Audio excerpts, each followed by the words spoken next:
Muy buenas noches a todos los hermanos y amigos presentes que ya están conectados a esta hora viendo esta transmisión en vivo y en directo. Hoy marzo primero, se fue el mes de febrero, se acabó, ya estamos en marzo, mis hermanos queridos. Qué bueno volver a verlos, volver a conectarme con ustedes. Quiero saludar rápidamente a nuestra hermana Milagros Gutiérrez, un abrazo a la distancia. Argelia Baena, Juvenal Bernal, Silvia Rojas, para todos los hermanos también que se van a conectar por diferido, un abrazo también para Vanesita Rossi, para Gabriel Pereira, para todos los hermanos que ya están conectados. También quiero saludar de este lado a nuestro hermano Germán Laguna, nuestra hermana Eli, también para Esperanza.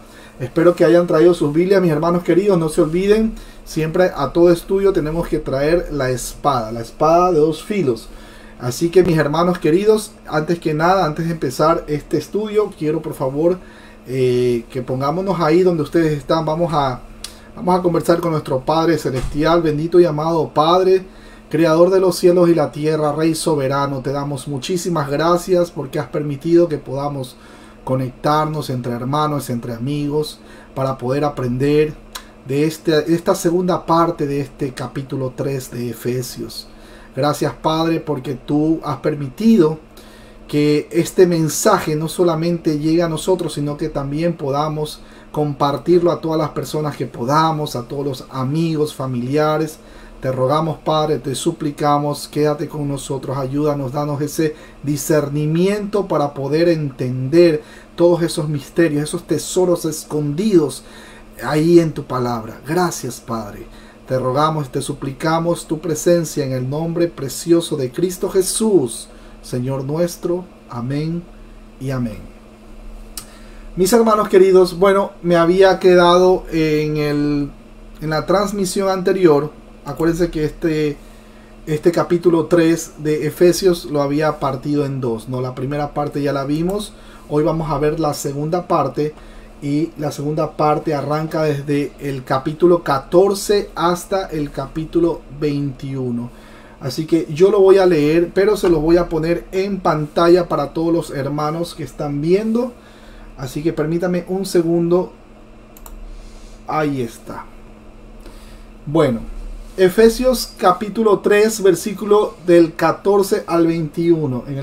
Leemos en el nombre del Padre, del Hijo y del Espíritu Santo. Dice: por esta causa doblo mis rodillas ante el Padre de nuestro Señor Jesucristo, de quien toma nombre toda familia en los cielos y en la tierra, para que os dé, conforme a las riquezas de su gloria, el ser fortalecidos con poder en el hombre interior por su espíritu, para que habite Cristo por la fe en vuestros corazones, a fin de que, arraigados y cimentados en amor, seáis plenamente capaces de comprender con todos los santos cuál sea la anchura, la longitud, la profundidad y la altura, y de conocer el amor de Cristo que excede a todo conocimiento, para que seáis llenos de toda la plenitud plenitud de Dios. Versículo 20: y aquel que es poderoso para hacer todas las cosas mucho más abundantemente de lo que pedimos o entendemos, según el poder que actúa en nosotros, a él sea la gloria en la iglesia, en Cristo Jesús, por todas las edades, por los siglos de los siglos. Amén y amén. Bueno, mis hermanos queridos, vamos a arrancar con esta segunda parte del estudio de Efesios capítulo 3. Pero antes de iniciar este estudio de la última parte del capítulo 3, quiero, mis hermanos, rápidamente que nos acompañen en un tour. Vamos a leer Primera de Corintios capítulo 13, versículo del 1 al 3.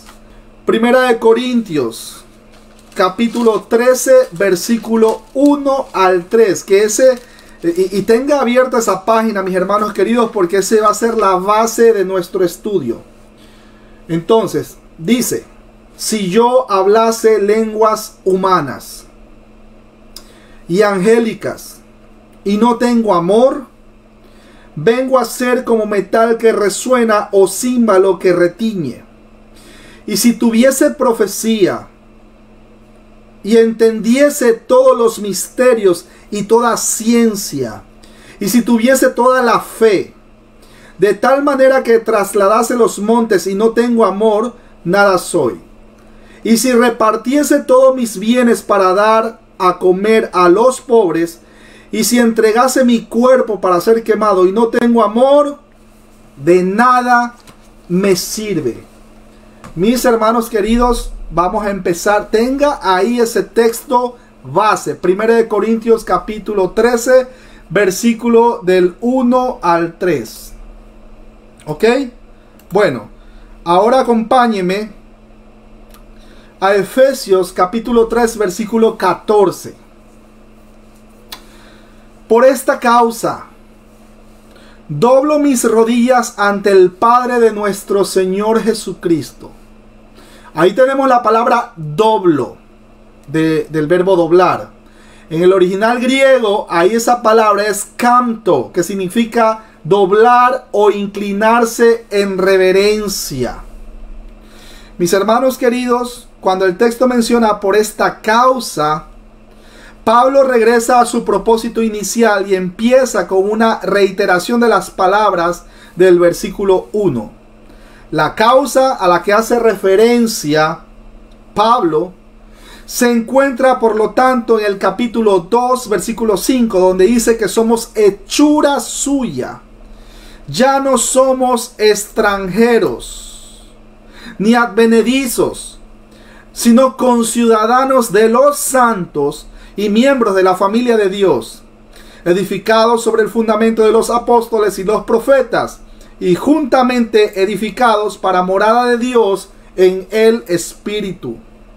Por esta causa, y gracias a que nuestra nueva identidad nos convierte en la morada de Dios, nuestro hermano Pablo ora para que los efesios usen el poder que Dios ha provisto para los creyentes en la posición grande y privilegiada que ocupa ahora en Cristo Jesús. Cuando el texto menciona doblo mis rodillas, ahí tenemos la palabra canto, doblarse o inclinarse, así como en un acto de reverencia. Cuando el texto menciona esto, doblo mis rodillas, esto es de pie, no de rodillas en sí. Era la posición usual para la oración judía. Pero en esta escena, Pablo hace un acto de reverencia ante Dios para hacer una petición. Los cristianos, mis hermanos queridos, no caemos al piso ni nos revolcamos en ni convulsionamos o alegar, una supuesta llenura del Espíritu Santo. No. Nosotros, como cristianos, si analizamos a lo largo de las Sagradas Escrituras, vamos a ver de que solo las personas endemoniadas eran las que caían para atrás al piso. Los cristianos nos inclinamos ante Dios como un acto de reverencia, con humildad, clamando misericordia. Ustedes recordarán que nuestro Señor Jesucristo siempre comparaba o hablaba del trigo y la cizaña y la diferencia que existía en este par. Con este par tenemos, por ejemplo, el trigo y la cizaña, que al inicio ambas se parecen. Usted ve de igual manera los cristianos, y en el mismo lugar donde están los cristianos, usted lo ve y están personas que no son cristianas y aparentemente son como que sí, ellos están asistiendo, ellos escuchan la palabra, ellos hablan bonito. Es más, se lo voy a decir más claro, ellos predican pero lindísimo, predican de una manera, Dios mío, que ese tipo sabe la sana doctrina. Ese tipo se sabe las doctrinas de la gracia de la A a la Z, o como siempre digo, de tapa a tapa hasta los mapas. Yo les había mencionado a mis hermanos en la transmisión anterior, que no porque una persona se sepa todas las doctrinas de la gracia de la A a la Z, de tapa a tapa hasta los mapas, que se sepa todas las sagradas escrituras, los 66 libros, no significa que verdaderamente sea un cristiano. Quizás suene como que un choque para nuestra mente. ¿Cómo es eso? Pero si se sabe las doctrinas, él está predicando la palabra. Espérense. Satanás también se conoce las escrituras y se la conoce a la perfección. Pero ¿cómo vamos a identificar de que verdaderamente una persona se sabe las escrituras y no solamente eso, sino que verdaderamente es un cristiano? ¿Cómo lo vamos a saber? Bueno, internamente, Romanos 8:16 dice claramente que el mismo Espíritu testifica de que somos hijos de Dios. Eso en primera instancia, internamente, el mismo Espíritu Santo. Estoy hablando de los cristianos. Y segundo, la evidencia externa. Gálatas capítulo 5, versículos 22 y 23 dice claramente el fruto. Menciona el paquete completo del fruto del Espíritu Santo: amor, paciencia, paz, benignidad, etcétera, etcétera, etcétera. Usted ya lo conoce. Gálatas capítulo 5, versículos 22 y 23. Entonces, una persona se va a dar cuenta si verdaderamente aquel que predica tan lindo, tan maravilloso, verdaderamente es un cristiano. Porque el fruto del Espíritu Santo está siendo evidenciado no solamente como predica, ¿no verdad? O sea, de sus labios para afuera, sino que también la misma familia. O sea, pues el primer ministerio es su familia. La misma familia va a testificar verdaderamente: este hombre me ha hecho llorar, pero de felicidad, porque es un siervo del Señor. Está predicando la palabra, pero con ejemplo. Si una persona dice ser cristiana y no predica la palabra de Dios y haciendo ejemplo, ¿no verdad?, en su vida, haciendo viva el evangelio, haciendo vivo el evangelio por el cual está predicando, profesando, mis hermanos, pues si no lo hace, simplemente no es un cristiano, es un religioso. Y eso, pues, las iglesias están llenas, lamentablemente, de tanta gente religiosa. Las iglesias están llenas también, incluso en movimientos carismáticos, de personas que caen al piso y se sentir una sensación, una nueva experiencia, etcétera, etcétera, etcétera. Mis hermanos, había mencionado en videos anteriores que el Espíritu Santo, estoy hablando del cristiano, aparte de que testifica, Romanos 8:16, de que somos hijos de Dios, el Espíritu Santo nos va a llevar a toda verdad. No dice la verdad parcial, nos va a llevar a toda verdad. No nos va a dejar en la ignorancia espiritual. Aun cuando usted sea un nuevecito, vamos a llamarlo así, en la fe. O como dice Romanos capítulo 14, aun cuando usted sea un débil en la fe, el Espíritu Santo lo va a llevar a toda verdad. Esa verdad progresiva en donde lo va a capacitar, lo va a equipar, no lo va a dejar con esa ignorancia espiritual. Entonces, conforme le va abriendo el entendimiento, lo va equipando, usted va aprendiendo las escrituras, va entendiendo los misterios, va teniendo esa iluminación que solamente el Espíritu Santo lo da. Entonces usted va a poder hacer una buena apologética, o sea, defensa de la fe. Usted va a estar seguro de lo que va a predicar, no va a titubear, no va a dudar ni siquiera si la salvación se pierde o no se pierde, que eso ya lo habíamos hablado en transmisiones anteriores.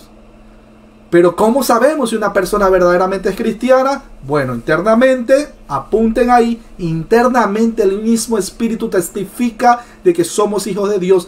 Y externamente, la familia, los vecinos, el entorno, su jefe, su amigo, incluso hasta los enemigos, en el caso de que personas lo tengan, se van a dar cuenta de que verdaderamente esa persona es cristiana.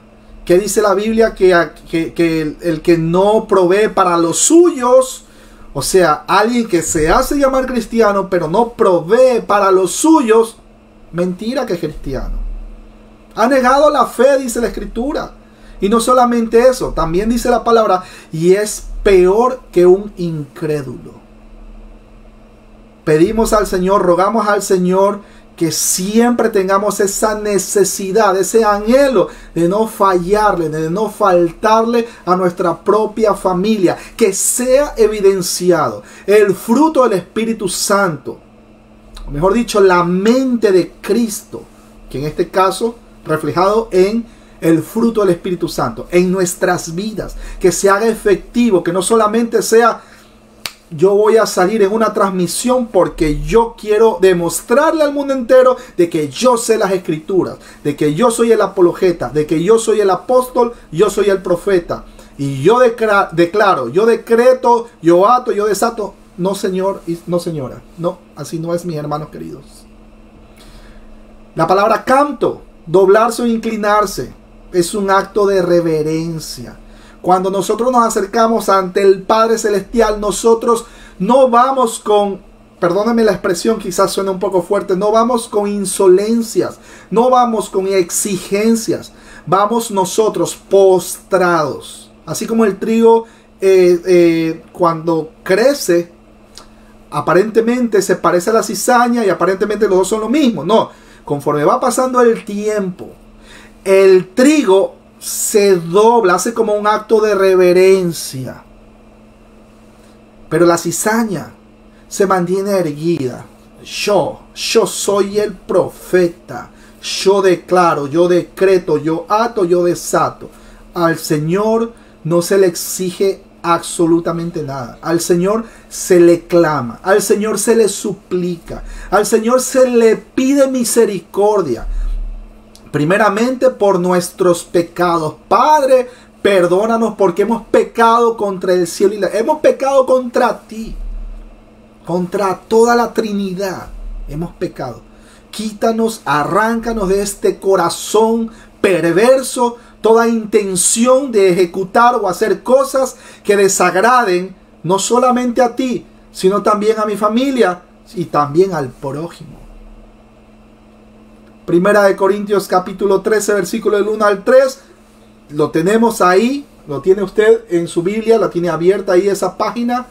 El hermano Pablo diciendo que aunque yo me sepa la Biblia, voy a parafrasear, aunque me sepa las escrituras de tapa a tapa hasta los mapas, aunque ayune, aunque ore, aunque yo esté clavado de rodillas, aunque me salgan alas, aunque hable en lenguas angélicas, usted sabe que usted predica al prójimo, usted no le predica a los ángeles, por lo tanto no va a hablar lenguas angélicas, por si acaso, ese es otro tema.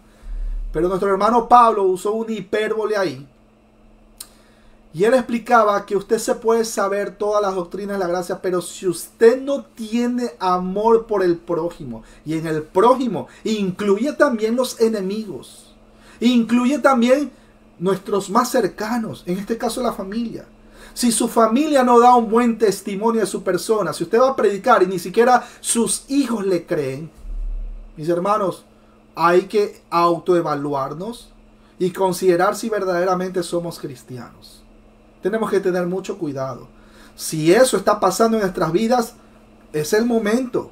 Yo les invito a recapacitar, les invito a doblar rodillas, así como nuestro hermano Pablo, Efesios capítulo 14, ahí tenemos, por esta causa doblo mis rodillas ante el Padre de nuestro Señor Jesucristo. Ahí tenemos el trigo y la cizaña, ambas aparentemente igualitas al inicio, pero con el pasar del tiempo usted va a ver que el trigo se inclina como acto de reverencia y la cizaña se mantiene erguida. Así es todo aquel que es religioso, que no es cristiano todavía, porque no ha sido regenerado por el Espíritu Santo.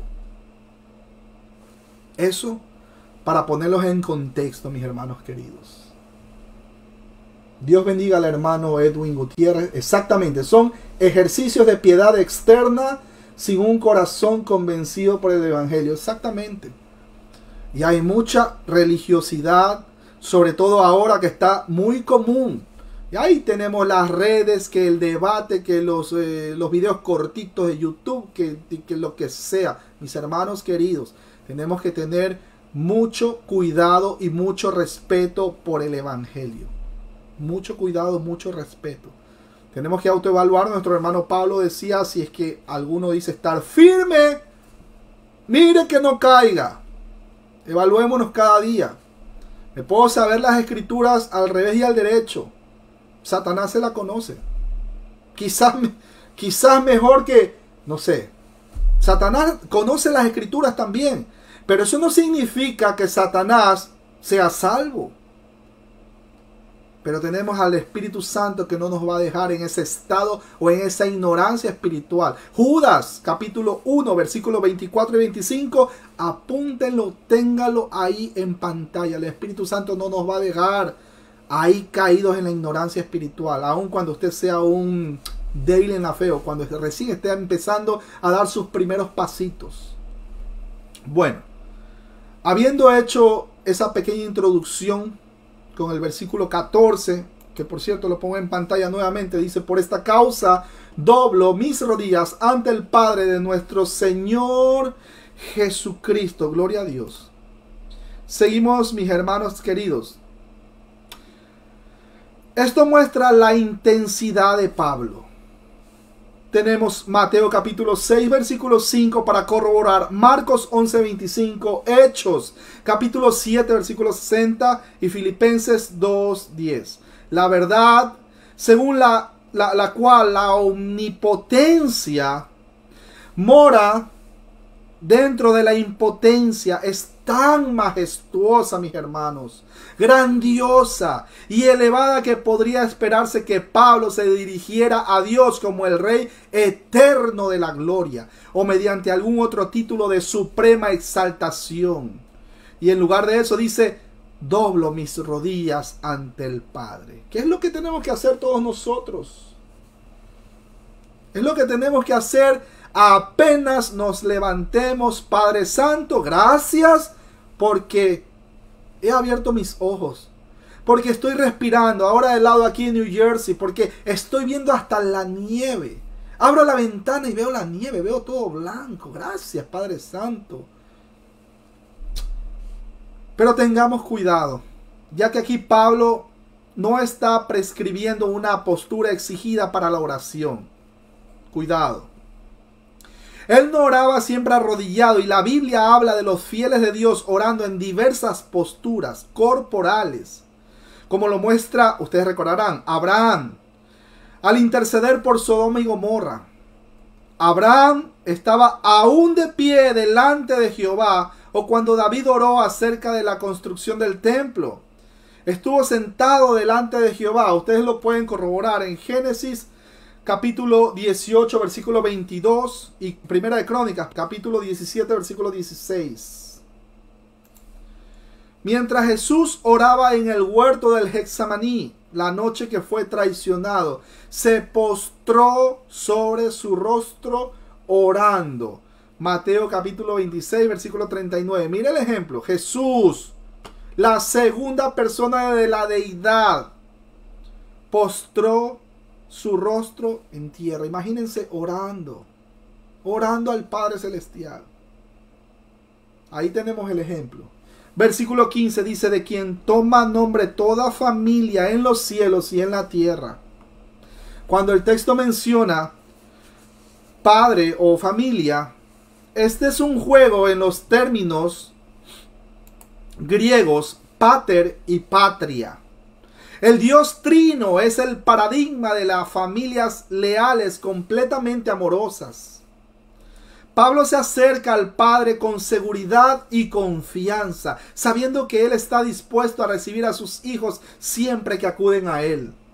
Mucho más de lo que ellos están para presentarse ante Él. El apóstol sabe que Dios ha estado esperando todo este tiempo con su corazón de padre, lleno de amor y anticipación a los que son de su familia. Recuerden que hemos sido adoptados en amor por Cristo Jesús.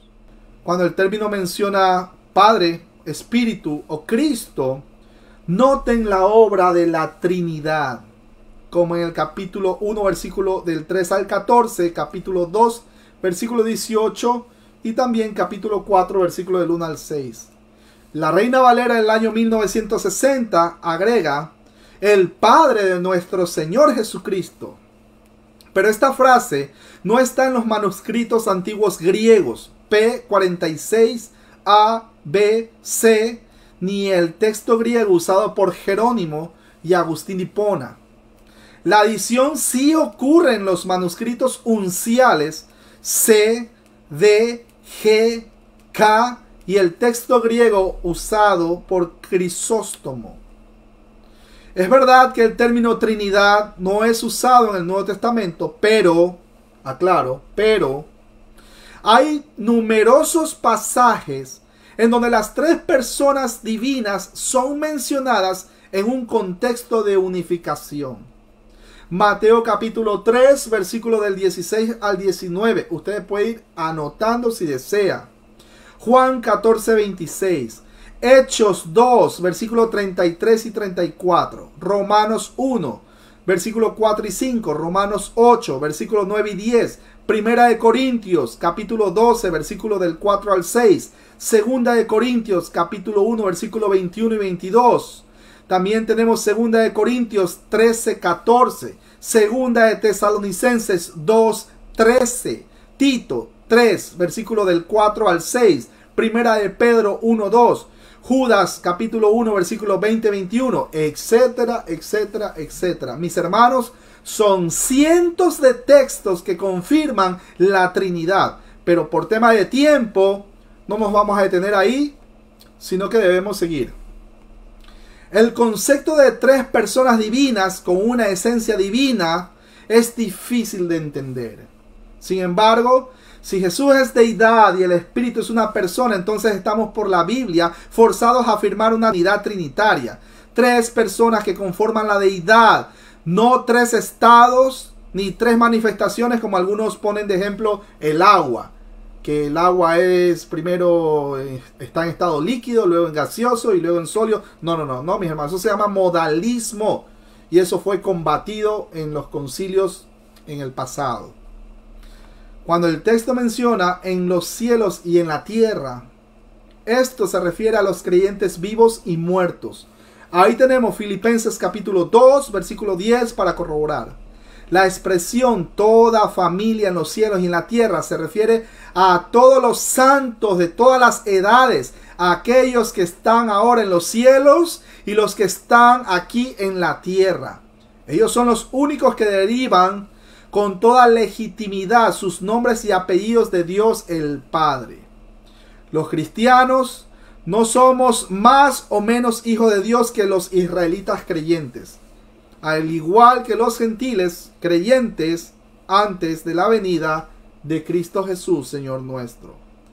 Toda familia de creyentes forma parte integral de la única y gran familia espiritual de Dios, en la cual hay muchos miembros, pero solo un Padre de todos y una sola hermandad, hijos de Dios adoptados mediante Jesucristo. Efesios capítulo 1, versículo 5.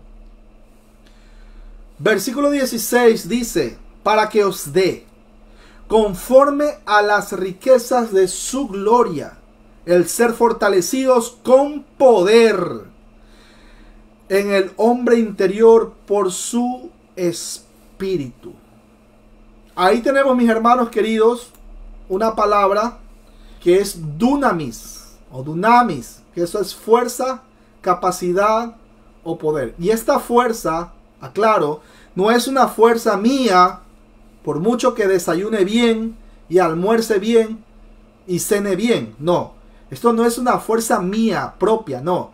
Esta fuerza o esta capacidad o este poder solamente lo da el Espíritu Santo.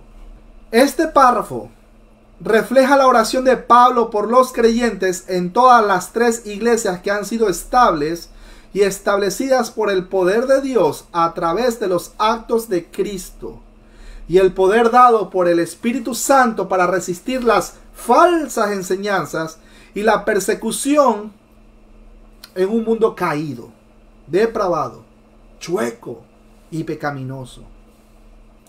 Cuando el texto menciona conforme a las riquezas de su gloria, el término riquezas es uno de los favoritos de nuestro hermano Pablo para describir la gracia de Dios, y escuche bien lo que voy a decir, en Cristo Jesús. La naturaleza de Dios es la clave para el poder y provisión de Dios. Cuanto mayor es la riqueza de una persona, mayor debe ser su ofrenda para ser considerada como algo que va de acuerdo con su riqueza. Pero espérense, aclaro, esto no refiere a dinero. Recuerden, mis hermanos queridos, que a Dios no se lo soborna. Pablo tenía claro el tema de que como cristianos tenemos que presentarnos en sacrificio vivo ante Dios, que es nuestro culto racional y agradable. Nuestro comportamiento en el día a día, eso va a reflejar las riquezas en gloria.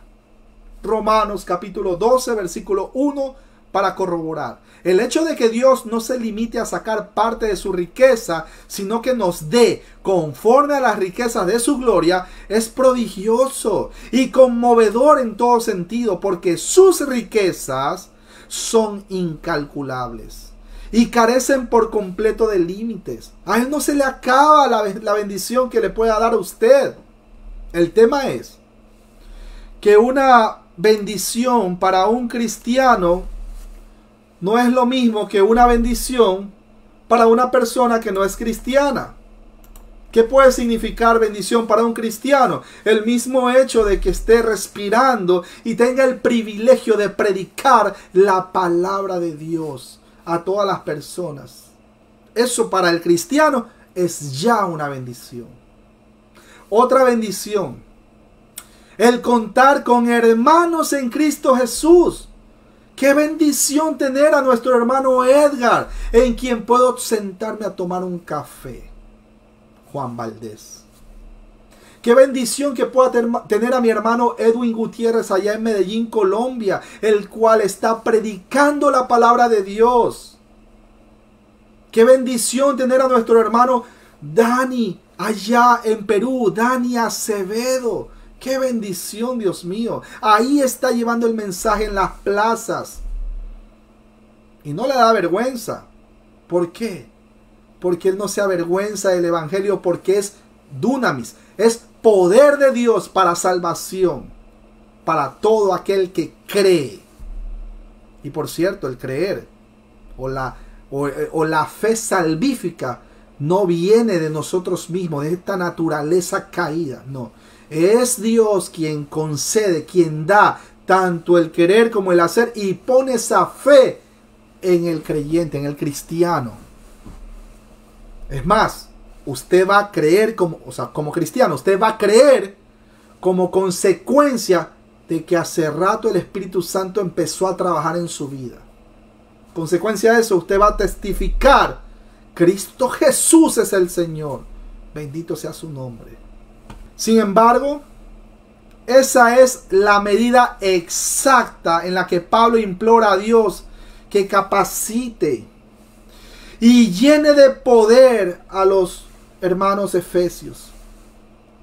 Y amigos, porque también había amigos ahí, ¿no? Amigos porque todavía no eran cristianos, pero estaban escuchando.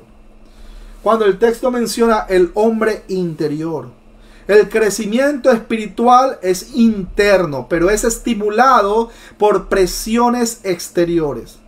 Nuestro hermano Pablo a menudo usa el contraste entre el hombre interior y el hombre exterior. El hombre interior es el aspecto espiritual, mientras que el hombre exterior es el aspecto físico. El hombre interior ya es parte de la nueva era, el reino de Dios, pero el hombre exterior está todavía muriendo y batallando con la era antigua, la naturaleza caída antigua y el sistema del mundo caído, corrupto, depravado, chueco y pecaminoso. Casi todas las oraciones de nuestro hermano Pablo fueron hechas por el bienestar espiritual de otros. Mis hermanos, tenemos que orar por el prójimo. Ore primero por el prójimo y después ore por ustedes mismos. Pero primero el prójimo, mis hermanos.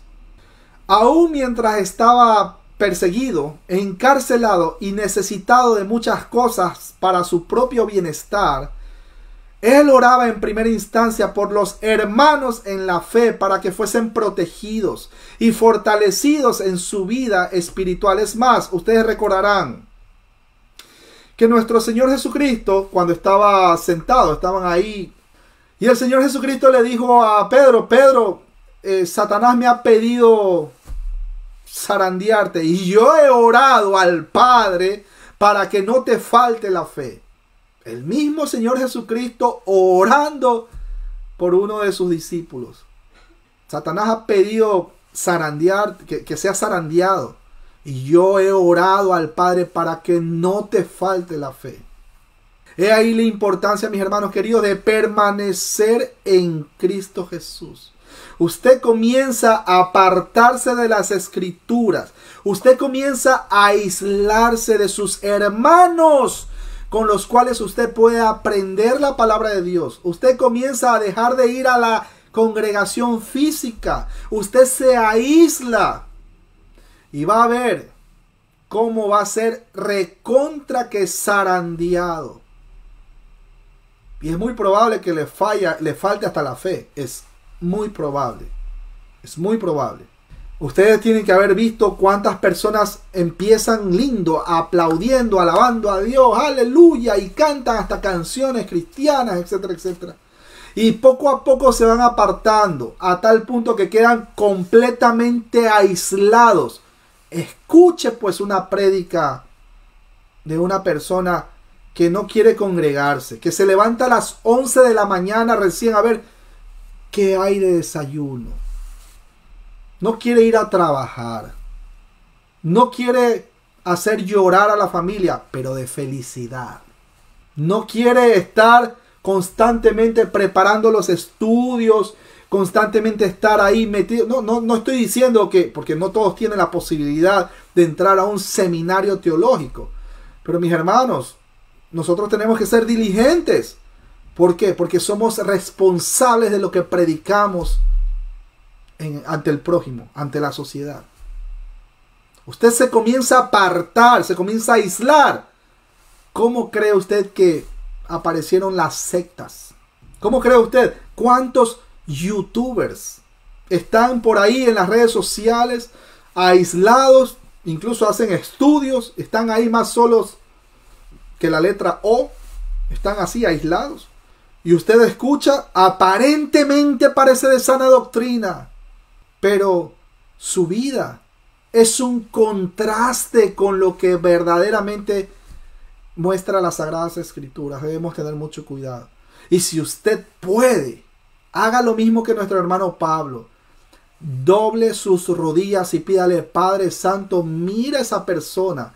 ¿Cuántos seguidores tiene esta persona? No sé, allá en Uruguay. ¿Cuántas personas? Allá en, no sé, en México o allá en Canadá. ¿Cuántos seguidores tienen estas personas que lo único que son es ser ciegos, guías de ciegos? Mis hermanos, tenemos que ser conscientes de que estamos en tiempos difíciles.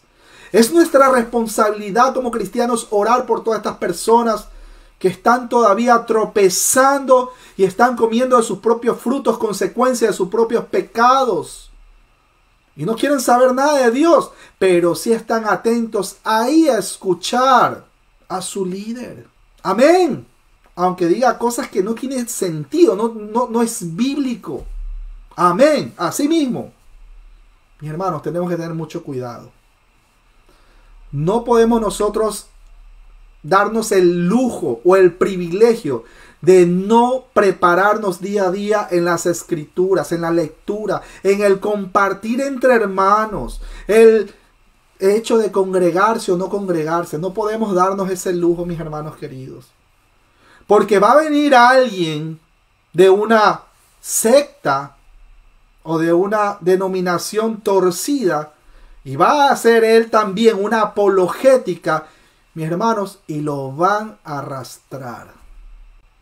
Va a hacer quedar mal el nombre del Señor. Tenga mucho cuidado. Es importantísimo que estemos constantemente preparándonos.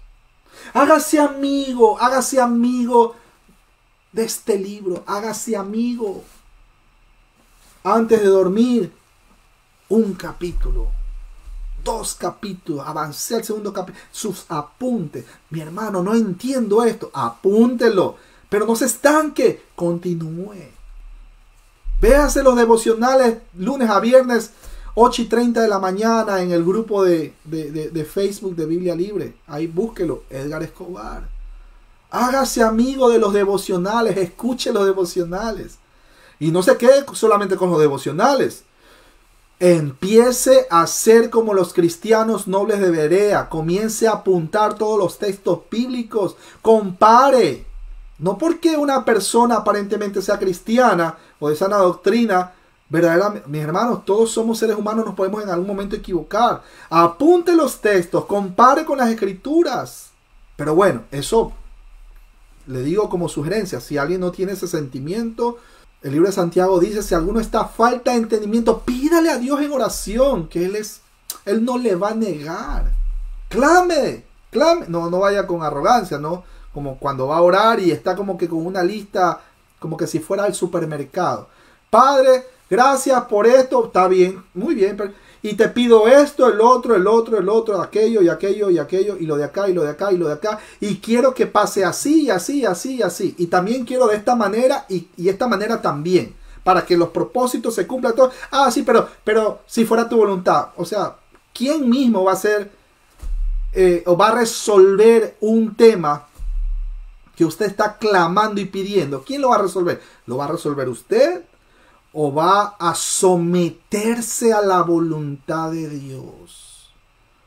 Porque si a Él le place, eso que tanto usted ha estado pidiendo, si a Él le place, no se resuelve eso. ¿Sabe por qué? Porque Él es el soberano y Él es el omnisciente. Él es quien sabe si verdaderamente eso que usted está pidiendo verdaderamente va a ser de bendición para su vida. Pero primeramente para la propagación del evangelio.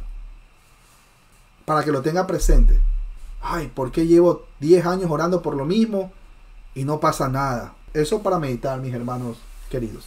Incluso al orar por sí mismo, estoy hablando del hermano Pablo, era casi siempre con el propósito de poder estar en mejor capacidad de servir a su Señor y al pueblo de su Señor. Hemos de orar por todas las personas con quienes tengamos contacto. Y también por muchos otros, tales como funcionarios del gobierno. ¿Cuándo fue la última vez que usted oró por su presidente? Se lo dejo como pregunta ahí. Líderes cristianos, misioneros, personas a quienes tal vez nunca lleguemos a conocer personalmente. Oremos, mis hermanos, oremos por ellos. Oremos por los hermanos que están predicando la palabra de Dios.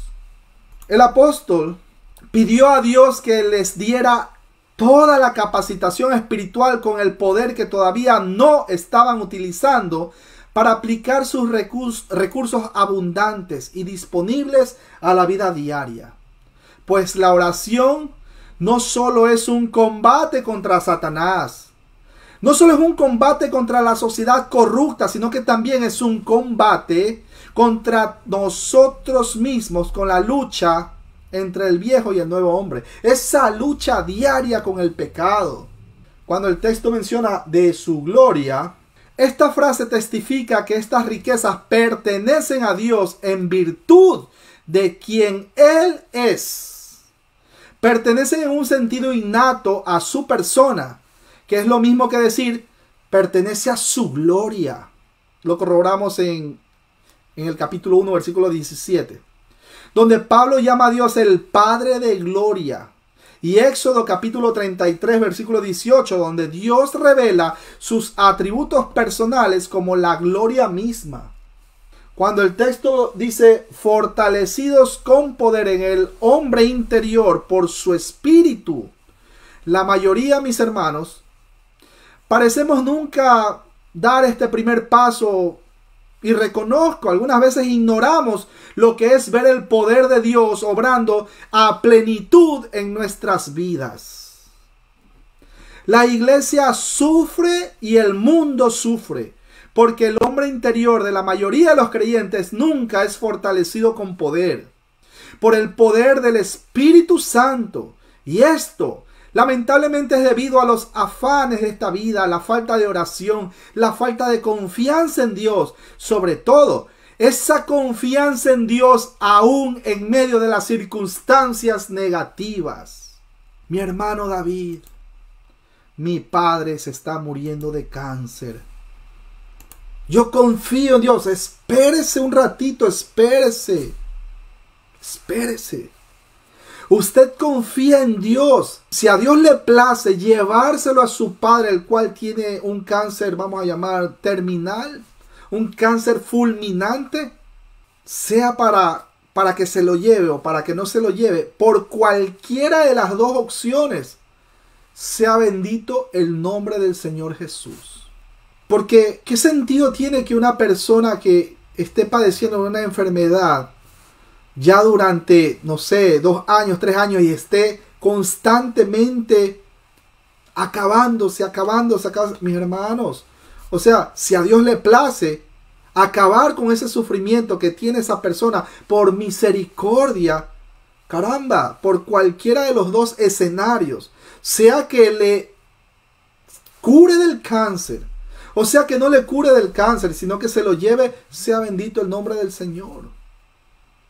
No estoy diciendo que ojalá se muera. No estoy diciendo eso. Pero Dios sabe que es conveniente no solamente para esa persona la cual está sufriendo, padeciendo con ese cáncer, sino también para usted mismo. El problema es que nosotros como seres humanos a veces somos egoístas. No, Señor, ¿por qué te lo llevas? No, usted no sabe. Nuestro hermano Pablo y todos los cristianos que ya están en la presencia del Señor, ¿ustedes creen que están mal? El mismo Pablo decía, tengo deseos de morir. Imagínense, no decía Pablo que suicidémonos todos, por si acaso. Ningún cristiano se suicida. Pero Pablo la tenía clara. Él sabía dónde iba a abrir sus ojos después de esta vida. Así que siempre Dios ha estado en control. Aun cuando le van a poner la nueva vacuna que ha salido. Ay, que tiene grafeno. Ay, que fue hecha o elaborada con el feto de alguien por ahí abortó y con el feto hicieron la fórmula para la vacuna. ¿Qué nos importa? Dios ha decretado desde antes de que nosotros existiéramos cuándo vamos a nacer y cuándo vamos a morir. Usted puede tomar un vaso accidentalmente de Coca-Cola y tenía veneno para ratas. Usted no se va a morir, a menos que ese día Dios lo haya decretado de que verdaderamente hasta ahí usted llegó. Ese día usted, como dicen en México, cuelga los tenis. Hasta ese día usted llegó. Pero Dios está en control de todo eso. Él sabe qué conviene o no.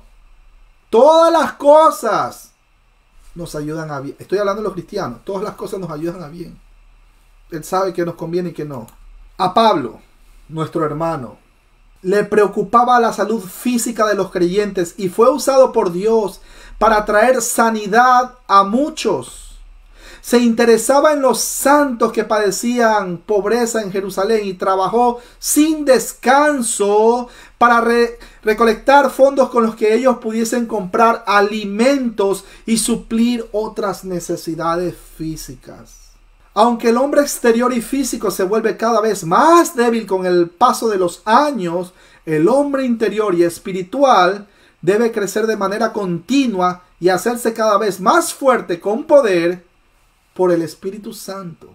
Segunda de Corintios, capítulo 4, versículo 16 al 18, para corroborar. Solo el Espíritu de Dios puede fortalecer nuestros espíritus y Él es quien nos llena y reviste de esa energía, vitalidad y poder. Hechos, capítulo 1, versículo 8, para corroborar. Ahora, en Romanos, capítulo 7, versículo del 22 al 23, nuestro hermano Pablo expresa el fuerte deseo que un hombre regenerado tiene de hacer la voluntad de Dios, pero que se ve estorbado en su intención por el pecado que habita en su cuerpo carnal, mientras que en el capítulo 8 expresa la verdad de que la victoria en este conflicto se halla en el Espíritu Santo. ¿Se dan cuenta, mis hermanos queridos, que no es con nuestras propias fuerzas? Es Dios quien nos ayuda a batallar día a día con nuestro viejo hombre. He ahí la importancia de permanecer todos los días en Cristo Jesús. He ahí la importancia de confiar en Él. He ahí la importancia de exponer la palabra de Dios, porque eso va a evidenciar de que usted está convencido y sigue siendo convencido del poder de Dios, el cual es para salvación a todo aquel que cree.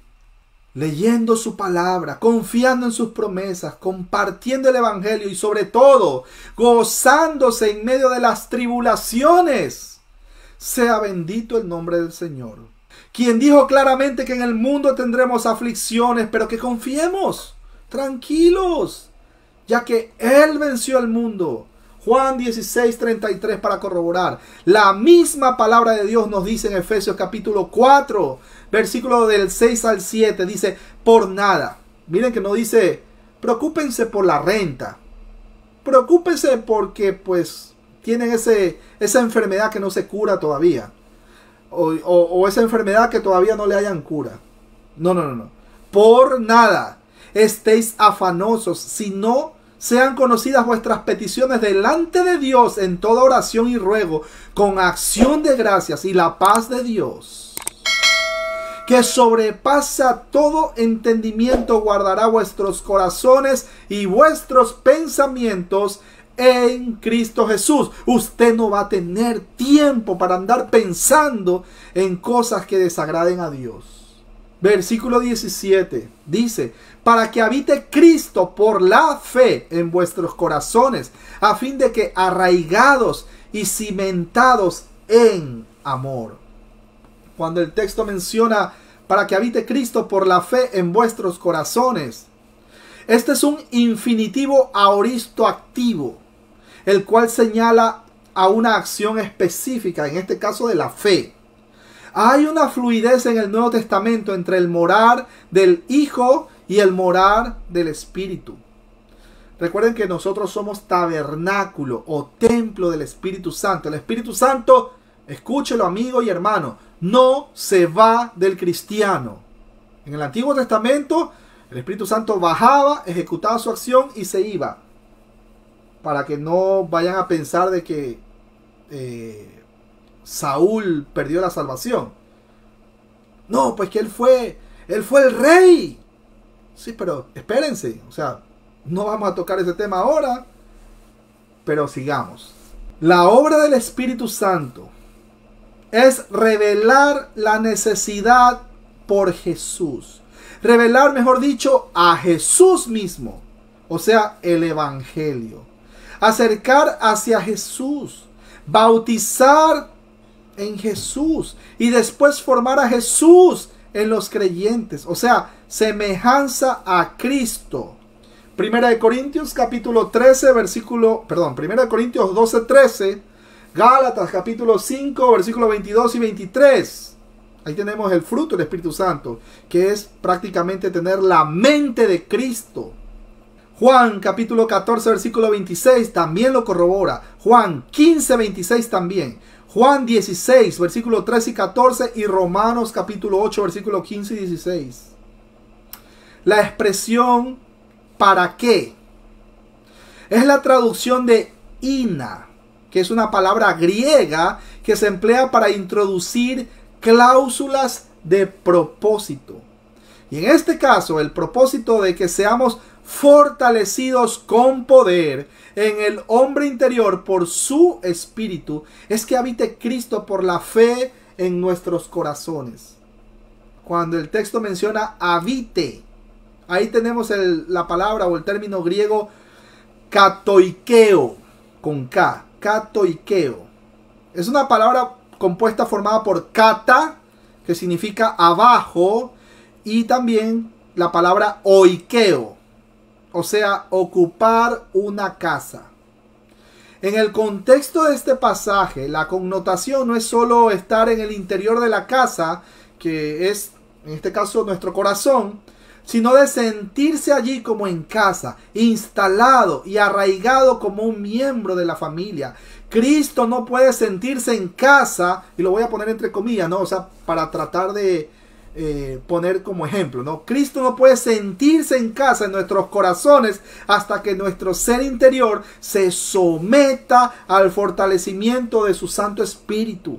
Hasta que el Espíritu controla nuestra vida, Jesucristo no puede sentirse cómodo allí y se limita a quedarse como un visitante tolerado. Por eso es que muchos cristianos no tienen lo que conocemos como la llenura del Espíritu Santo. Sí, es cristiano, por supuesto, pero no está lleno del Espíritu Santo. No va a perder la salvación. No. Pero no está lleno del Espíritu Santo.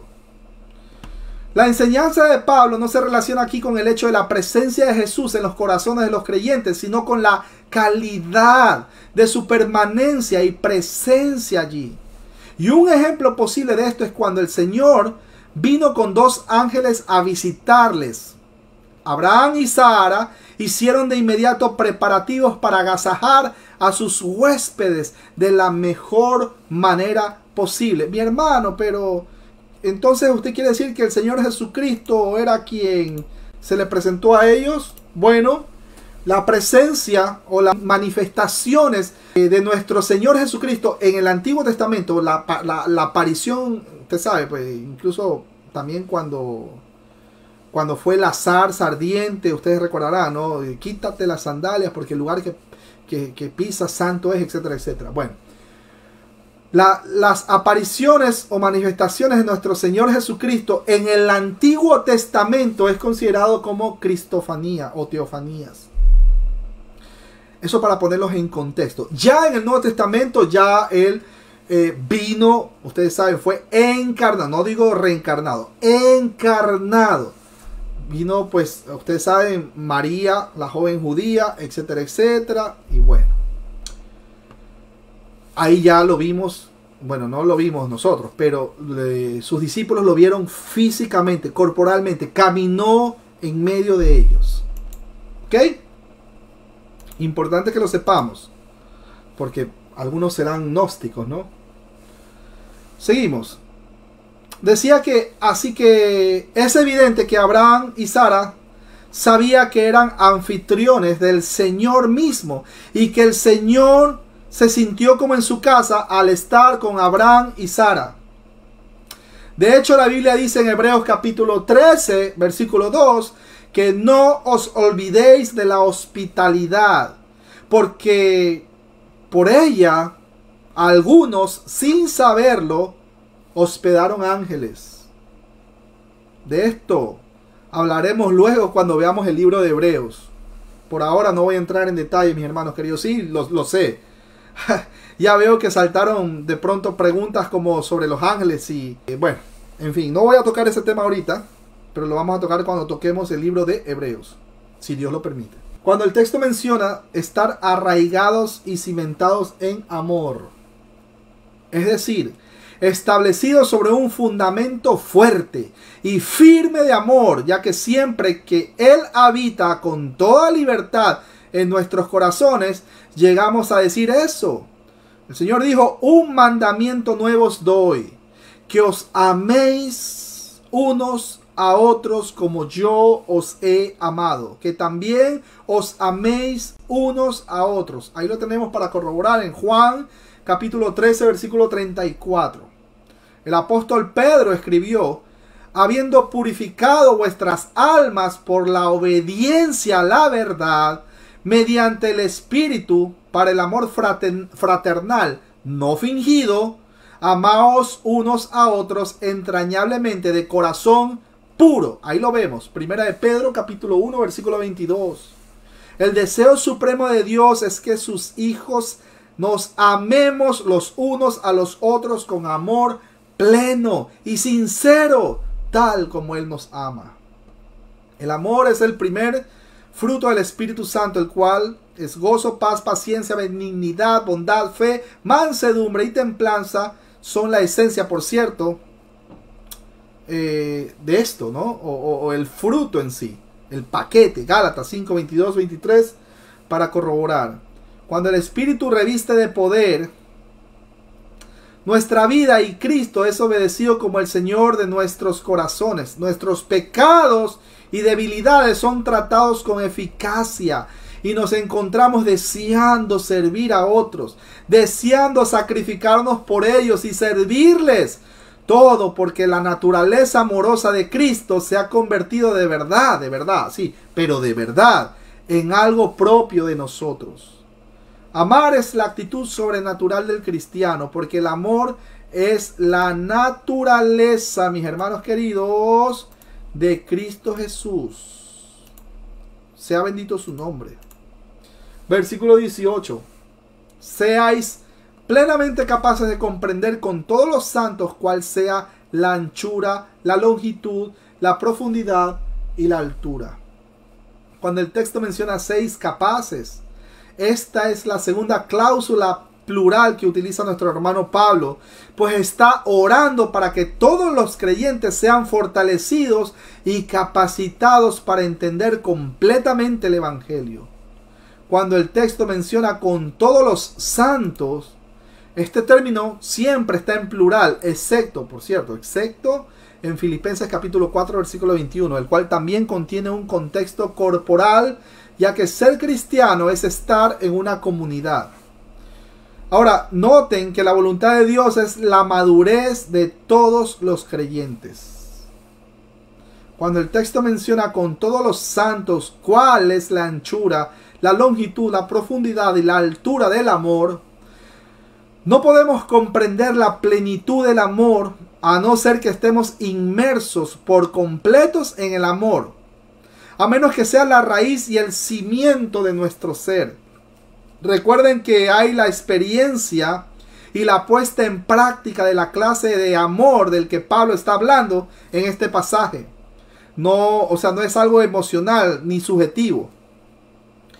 No son los sentimientos así como que lindos o sentimientos cálidos los encargados de traer tal comprensión, sino la obra directa y concreta del Espíritu Santo y el Hijo de Dios en nuestra vida para producir un amor que es puro y sincero, abnegado y servicial. Para estar arraigados y cimentados por amor se requiere estar arraigados y cimentados en Dios. Mis hermanos, cuando somos salvos, el amor de Dios es derramado en nuestros corazones por el Espíritu Santo que nos fue dado. Ahí tenemos Romanos capítulo 5, versículo 5 para corroborar. Es el Señor mismo quien encamina nuestros corazones al amor de Dios y a la paciencia de Cristo Jesús, Señor nuestro. Lo vemos en 2 de Tesalonicenses capítulo 3, versículo 5 para corroborar. El amor consiste en entenderlo en su plenitud, ya que el amor está dispuesto a ir en cualquier dirección y superar todas las distancias. Usted por amor a Dios y por amor al prójimo, mire el orden, por amor a Dios primeramente y segundo, por amor al prójimo, a usted no le va a importar si va a llevar el mensaje de salvación a un lugar donde de pronto es extremadamente peligroso. A usted no le va a importar preparar ahí unos sándwiches ahí, una comidita, unos chocolate caliente o un cafecito, ¿no verdad? Y prepara ahí unas Biblias así de bolsillo, ¿no? Y usted se lleva a un hermano ahí, va, ayúdame, necesitamos hacer la obra.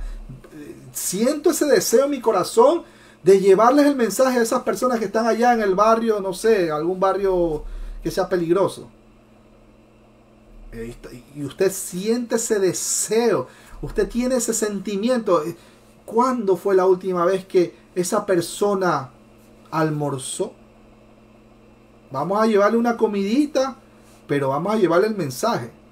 Porque si usted le lleva comida, o le da, y peor aún, si usted solo le da dinero cuando están en las calles ahí pidiendo, ¿no?, una limosnita, y usted solamente le da un dinero así como para, es lo mismo que hacen las personas que van a estas iglesias de corte carismáticos y a las sectas en donde dan obligatoriamente su diezmo. Tome, ahí está el diezmo. O sea, como para sanar conciencia, Y en algunos casos peores como para esperar un favor de retorno. Uy, eso es peor todavía. Pacta con el Señor la semilla y vas a ver cómo las ventanas de tu cielo se van a abrir y vas a tener carro, casa, beca, hasta esposa nueva vas a tener. Ya hemos hablado de ese tema. Decía que el amor consiste en entenderlo en su plenitud, ya que el amor está dispuesto a ir en cualquier dirección y superar todas las distancias. Va donde quiera que sea necesitado durante todo el tiempo que sea requerido. Su longitud cubre a los hombres que van camino al cielo y su anchura alcanza a quienes se están desviando por malos caminos o malos pasos. Cuando el texto menciona plenamente, capaces de comprender con todos los santos, el amor no solo es para el cristiano de temperamento constante o el cristiano que por naturaleza es afable y magnánimo. Tampoco es una supuesta clase especial de cristianos la que goza de una vida espiritual superior en su interior. El amor es algo destinado y mandado para todos los cristianos, todos los santos, porque hemos sido apartados para el servicio a Dios y también para el servicio al prójimo. Señor, ¿cuál es el mayor mandamiento? Ustedes recordarán, Mateo capítulo 22, versículo, si mal no recuerdo, versículo 36 al 40. Le preguntará al Señor Jesús, ¿cuál es el mayor mandamiento? Bueno, primeramente amar a Dios con todo tu corazón, con toda tu mente, con todo tu ser. Amarás a Dios, primeramente. Y segundo, el segundo mandamiento, por así decirlo, porque lo resumió, toda la ley y los profetas los resumió en dos mandamientos. Ama a Dios con todo tu ser. Y segundo, ama a tu prójimo como a ti mismo. Léalo. Mateo capítulo 22, versículo 36 al 40, si mal no recuerdo. Y dice, ama a Dios primeramente con todo tu ser y segundo, ama a tu prójimo como a ti mismo. En eso se resume la ley y los profetas. Usted le pregunta a un judaizante cómo se debe llamar al Señor Jesús. Yeshua HaMashiach. Ah, perfecto. Pero usted le dice, pero yo guardo o descanso el día jueves. Ese es mi Shabbat físico, el día jueves. Porque mi Shabbat espiritual o mi reposo espiritual es todos los días en Cristo Jesús. Léalo. Mateo capítulo 11, versículo 28. Él dijo, venid a mí todos los que estáis cargados y cansados, que yo os haré descansar. Usted descansa en Cristo Jesús, en sus promesas, en su misericordia.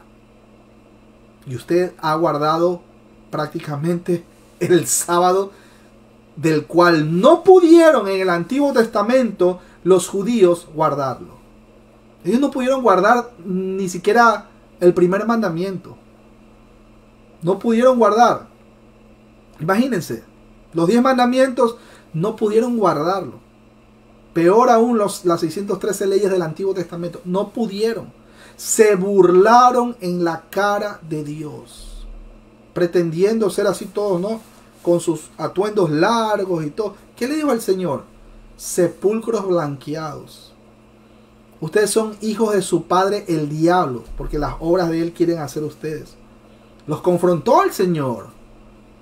Pero nosotros, y perdón si suena un poco fuerte, miserables pecadores que permanecemos, clamamos, suplicamos misericordia al Padre Celestial y pedimos discernimiento de su Santo Espíritu en el nombre de Jesús. Descansamos en Él, descansamos en sus promesas y esperamos, anhelamos su pronta venida. Claro, vamos a tener todos que pasar hasta el último día de la gran tribulación. Al final de la gran tribulación, a la final trompeta, como dice la Escritura, ahí viene, ay Dios mío, que yo en lo personal, a veces hasta sueño, me imagino, anhelo la segunda venida de nuestro Señor, gloriosa, con todos sus ángeles, con todo el ejército. Se acaba todo el sufrimiento que estamos como cristianos padeciendo. Sí, mis hermanos, como cristianos también padecemos en esta tierra. Por supuesto. Por supuesto. El Señor dijo, en el mundo tendréis tribulación. Pero tranquilos, confiad. Yo vencí al mundo, dijo el Señor. Juan 16:33. No es que vamos a pasar estas tribulaciones pequeñas, pero cuando sea la gran tribulación, Dios nos va a raptar y nos va a sacar de la tierra. ¿Estás seguro? No es así, mis hermanos. Porque si fuera así, entonces también lo hubiera raptado a Noé y a su familia. No lo raptó, no lo sacó del mundo, sino que los mantuvo en el arca, el cual era un tipo y sombra de la permanencia de nosotros, los cristianos, a este tiempo en Cristo Jesús. Él es nuestro refugio, Él es nuestra arca, por así decirlo. Él es nuestro descanso, nuestro reposo. ¿Ves la diferencia por qué en el Antiguo Testamento y por qué ahora en el Nuevo Testamento? Ahí están los tipos y sombras. Colosenses 2, 16 y 17. Todo lo que pasaba en el Antiguo Testamento era un tipo y sombra que apuntaba a la gloria de Cristo Jesús, Señor nuestro.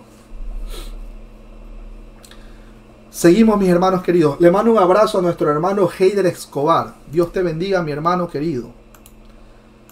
Seguimos. Versículo 19. Y de conocer el amor de Cristo, que excede a todo conocimiento, para que seáis llenos de toda la plenitud de Dios. Ahí tenemos la palabra excede, el término uperbayo, el cual es un derivado del uso por Pablo de los componentes Huper. Esto ya lo habíamos visto en transmisiones anteriores. Ahí lo vemos en el capítulo 1, versículo 19.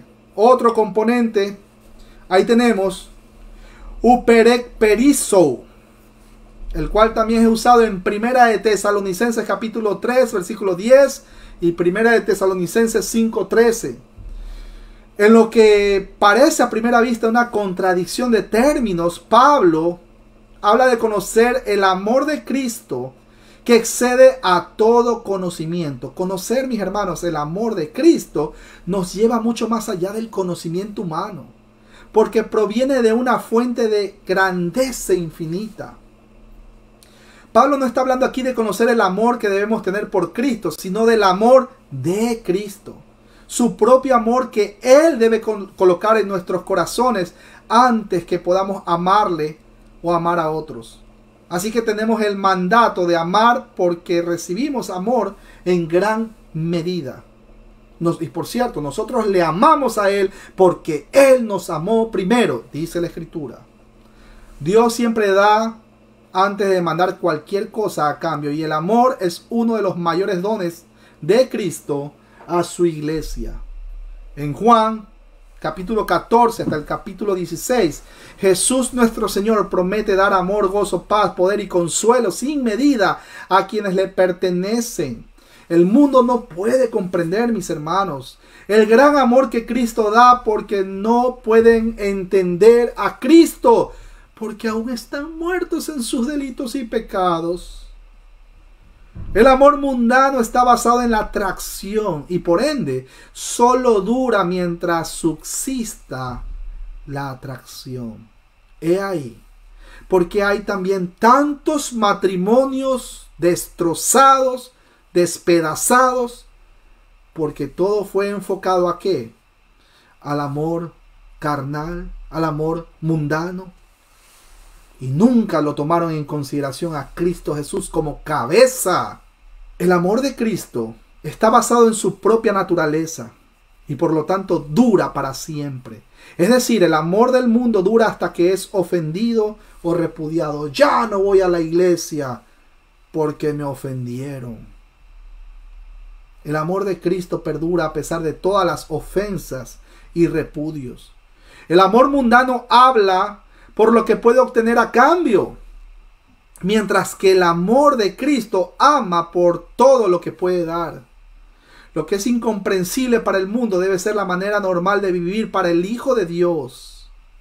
Cuando el texto menciona llenos de toda la plenitud de Dios, en esta oración está la tercera cláusula de propósito. Esto no se refiere a Cristo o el Espíritu Santo que mora Ahí tenemos el versículo 17. Sino que es un juego sobre las falsas enseñanzas de los gnósticos, los cuales enfatizaban llenura. Ahí tenemos la palabra pleroma, como un conocimiento especial, el cual permite a alguien pasar a través de todas las esferas angelicales al cielo. Pero Pablo aquí es contundente al decir que Cristo es la verdadera plenitud de Dios. Colosenses capítulo 2 versículo 9 para corroborar. El fortalecimiento interno del Espíritu Santo conduce a que Cristo habite en los creyentes, lo cual lleva a un amor abundante y esto a su vez a la plenitud de Dios en nosotros, mis hermanos. ¡Qué maravilla! Ser llenos de toda la plenitud de Dios es sin duda algo incomprensible, aún para los hijos de Dios, pues nosotros que vivimos de este lado, no existe manera de escrutar esa verdad. Lo único que podemos hacer es creerla y alabar a Dios por ella. Estar llenos de toda la plenitud de Dios significa, por lo tanto, estar totalmente dominados por Él. Plero. Acuérdense de esa palabra griega. Significa ser lleno o llenar hasta lo máximo, sin alguna cosa reservada para el ego o cualquier parte del viejo hombre. Y ahí la importancia de ser llenos del Espíritu Santo para no andar teniendo pajaritos que hacen nido en nuestra cabeza. Así que por definición, ser llenos de Dios equivale a vaciarse del yo, del ego, vaciarse de esa arrogancia, vaciarse de esa prepotencia, vaciarse de ese síndrome de Satanás, el cual es creerse más que los demás. No consiste en tener mucho de Dios y un poco de ego, sino todo de Dios y nada de ego. Versículo 20, y a aquel que es poderoso para hacer todas las cosas mucho más abundantemente de lo que pedimos o entendemos, según el poder que actúa en nosotros. Cuando el texto menciona a aquel que es poderoso, esto comienza una de las doxologías maravillosas de nuestro hermano Pablo, la cual culmina la sección doctrinal de esta carta circular. Cuando el Espíritu Santo nos ha investido de poder, ha habitado en nosotros, el amor nos ha dominado por completo y Dios nos ha llenado con su propia plenitud. Ese es el amor sincero, mis hermanos. Ese es el amor que vamos a tener por los enemigos incluso. Ese es el amor que vamos a tener no de manera fingida, sino de manera genuina. Has pecado. Te has comportado de una manera no procedente. Estás actuando mal. Vamos a orar juntos. No es que le dice, voy a orar por ti. Se va a la casa y se va a hacer cualquier cosa y se olvidó del hermano que ha pecado. No, mis hermanos. El Espíritu Santo nos promueve, nos lleva, nos conduce a que nosotros oremos por todas las personas, específicamente por los cristianos, sobre todo pues cuando caramba, has pecado, mi hermano. Y viene la exhortación, viene la exhortación con la palabra, el juzgar con justo juicio. Pero tengamos mucho cuidado, mis hermanos. Si vamos a juzgar sin el justo juicio, el cual, ustedes saben, pues con la palabra, o no vamos a juzgar a alguien de ser un adúltero cuando nosotros estamos siendo adúlteros bajo la mesa o en voz baja, como lo dice en otro país. Tenemos que tener mucho cuidado, juzgar con justo juicio. Pero ese es el amor genuino por esa persona que a usted lo odia, a esa persona que está ahí constantemente hincándolo, metiéndolo en problemas, metiéndolo en chismes. Ahora que está muy común, sobre todo en todos estos videos de debates y tanta cosa, en donde lo único que hacen es ver cómo arrastran al, entre comillas, cristiano que va a defender la sana doctrina. Es triste, mis hermanos. Debemos orar por estas personas. Que sea Dios convenciéndolos de pecado. Si van a hacer una buena apologética, háganlo para la gloria de Dios, no con la intención de destruir a las personas. Eso genera incluso hasta chismes. ¿Cuántos, entre comillas, cristianos están metidos ahí? A ver, ¿qué le dijo el hermano, el apologeta? Uy, ya lo arrastraron, por Dios, Dios. No, mis hermanos, no. Tenemos que tener mucho cuidado. Y tenemos que orar también por todas estas personas que están metidos ahí viendo el chisme, el morbo, y están ahí. Cuidado, mis hermanos. No promueva el chisme, no propaga el chisme. Eso es pecado. Seguimos.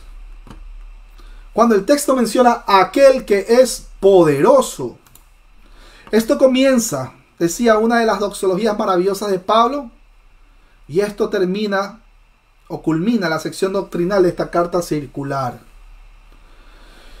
Cuando el texto menciona ahora poderoso para hacer todas las cosas mucho más abundante de lo que pedimos o entendemos, hasta que esas condiciones se cumplen, la obra de Dios en nosotros es limitada, pero al cumplirse su obra en nosotros carece de límites.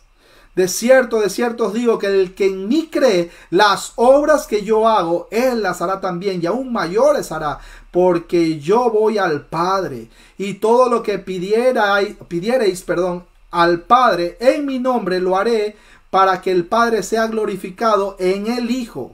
Si algo pidiereis en mi nombre, yo lo haré. Juan capítulo 14, versículo del 12 al 14. Y ahí no está hablando de pedir carro, casa, beca. No, por si acaso, ¿no? Por si acaso. Bueno. La versión Reina Valera del año 1960 dice más abundantemente. Otras versiones de la Biblia dice mucho más abundantemente. Este es un componente superlativo. Ahí vemos uper. Característico de nuestro hermano Pablo, que significa exceder. Abundantemente más. Aunque es una mala gramática, es una buena teología. Acuérdense que Pablo inventaba términos, no doctrina. Pablo no inventaba doctrina. Pablo inventaba términos para tratar pues de hacer entender a su audiencia. Lo vemos, Primera de Tesalonicenses capítulo 3, versículo 10 y Primera de Tesalonicenses 5:13 para corroborar. Cuando el texto menciona según el poder que actúa en nosotros, otra vez tenemos ahí poder, ahí habíamos visto la palabra dunamis, que ese poder no es de nosotros, ese poder lo da el Espíritu Santo. Esta es una referencia a la morada de Cristo a través del Espíritu. Ahí vemos Gálatas 2:20 y Colosenses 1:27. Este espíritu morador es la diferencia entre el pacto antiguo y el nuevo pacto. Ezequiel, capítulo 36, versículos 26 y 27 para corroborar. Todo lo que Pablo hizo fue en el poder de Dios. Y en el poder de Dios no había una sola cosa dentro de la voluntad del Señor que él no pudiese ver realizada para la gloria de Dios. Ese es el mismo poder que actúa en nosotros por la presencia del Espíritu Santo. Hechos 1:8 para corroborar. Una vez más, nuestra rendición voluntaria hacia Dios es una consecuencia del poder del Espíritu Santo morando en nuestras vidas. Ya habíamos visto en estudios anteriores, no es que una persona muerta en sus delitos y pecados se va a levantar de la nada, ¿no?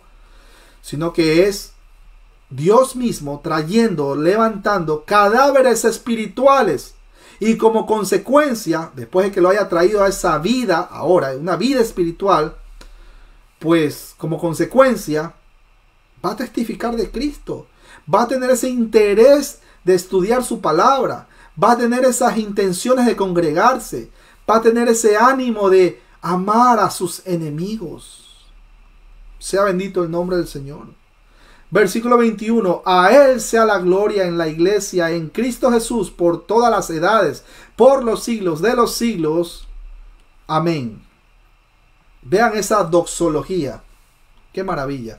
Cuando el texto menciona sea gloria en la iglesia y en Cristo Jesús, aquí está el lugar exaltado de la esposa y el cuerpo de Jesús, la iglesia, quien es su pueblo lleno del Espíritu Santo y comprado a precio caro, el cual es su sangre, su preciosa sangre. El término iglesia proviene del griego de y llamar, y era usado en la cultura greco-romana para dos significados. Hechos 19:32 para corroborar. Acuérdense, eclesia. En la vida judía este término era utilizado para traducir el significante concepto teológico de la Asamblea de Israel o Quahal. Éxodo capítulo 12 versículo 6 para corroborar, Éxodo 10:3, Levítico 4:13, Números 14:5, Deuteronomio 5:22, Deuteronomio 10:4 y Deuteronomio 18:16. Los creyentes primitivos se veían como el verdadero y continuo pueblo de Dios. Gálatas 6:16 lo corrobora, y Primera de Pedro capítulo 2 versículo del 5 al 9 y Apocalipsis 1:6.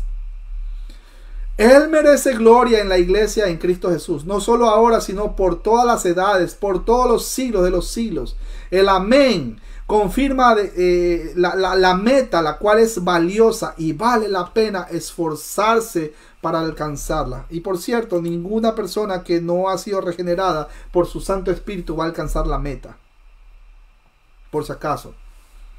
No es que la salvación se va a perder, mis hermanos queridos, sino que nosotros no vamos a tener corona. Esos cristianos que son así, que van a entrar al reino de los cielos, pero así como que raspando la olla.